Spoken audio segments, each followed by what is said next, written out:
उत्तराखंड राज्य आंदोलन में भी तमाम संगठन एक होकर संयुक्त संघर्ष समिति के लिए लड़े। 42 से ज्यादा शहादतें दी और राज्य लिया। 23 सालों के छद्म विकास का यह परिणति है कि आज फिर पूरे उत्तराखंड का जनमानस सख्त भू कानून और 1950 मूल निवास के लिए एकमत है। क्या मैदान का, क्या पहाड़ का, क्या हिंदू, क्या मुस्लिम, क्या सिख, क्या ईसाई, क्या मातृशक्ति, क्या छात्र शक्ति, सभी एक मत होकर कह रहे हैं कि उत्तराखंड के अस्तित्व को यदि बचाना है तो यहाँ पर सख्त भू कानून लागू होना चाहिए और मूल निवास 1950 लागू होना चाहिए। दूसरी तरफ देखिए, जो अंग्रेजों की अवैध औलाद है, जिन्होंने अंग्रेजों का साथ दिया 1947 से पहले, और वो उत्तराखंड आंदोलन में भी उत्तराखंड का विरोध करते थे, कहते थे कि उत्तर प्रदेश का मुकुट है, ये कभी सर से अलग नहीं होगा।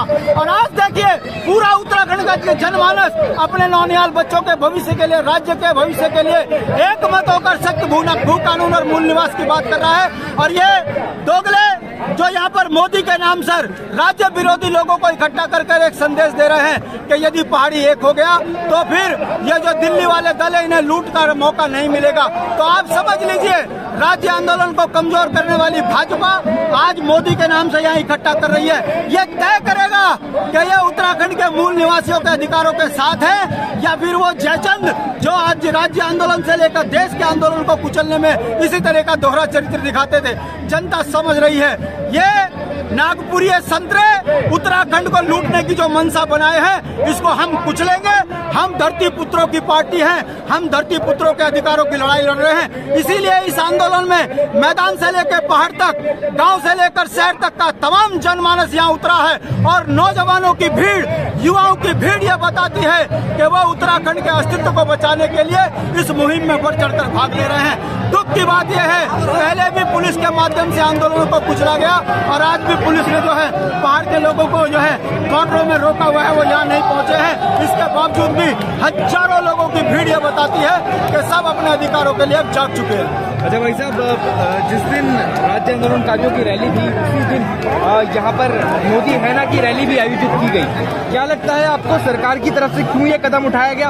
आपका क्या कहना है? मैं आपसे ही पूछता हूँ, मोदी है तो मूल निवास खत्म हुआ है, मोदी है तो भू कानून खत्म हुआ है, मोदी है तो हाकम सिंह ही भाजपा है, हाकम ही भाजपा है और भाजपा ही हाकम है। मैं पूछना चाहता हूँ, जो मोदी के नाम से यहाँ पर राजनीतिक नौटंकी कर रहे हैं, क्या वो राजनीतिक बेईमानी में मोदी के साथ खड़े हैं? उत्तराखंड के धामों के अंदर जिस तरीके से पर्यटन के नाम पर धामों का स्वरूप बिगाड़ा जा रहा है, तो क्या मोदी है तो ये मुमकिन है? हमारा ये कहना है, मोदी का ढोंग लंबा नहीं चलेगा।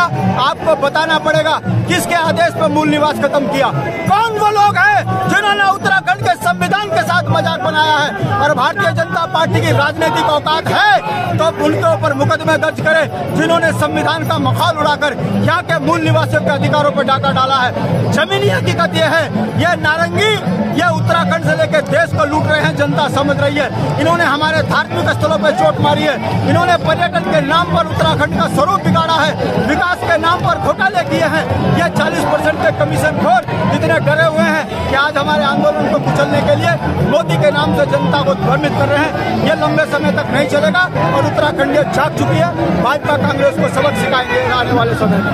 अगर सरकार आपकी मांग नहीं मानती है तो किस तरीके से आपके आगे आने वाली रणनीति रहने वाली है? इनकी कोई राजनीतिक औकात नहीं है। हमारे आंदोलन को देखते ही धामी चिल्लाने लगा कि मूल निवासियों के अधिकार हम बहाल करेंगे। मैं पूछना चाहता हूं, अरे ये संविधान में हमारा अधिकार है, इसके लिए कमेटी बनाने की जरूरत क्या है? हम जानते नहीं है पार्टी कमेटी का क्या हुआ, त्रिपाठी कमेटी का क्या हुआ, और आपने गैरसैंण के लिए जो कमेटी बनाई उसका क्या हुआ? अरे आप तो इतने राजनीतिक बेईमान हो, लोकायुक्त को परवर समिति में डालकर आप अपने भ्रष्ट नेताओं को बचाने का प्रयास कर रहे हो। उसी तरीके से उत्तराखंड की जनता में जो आप धूल झोंकने का काम कर रहे हैं आंख में, यह चलेगा नहीं।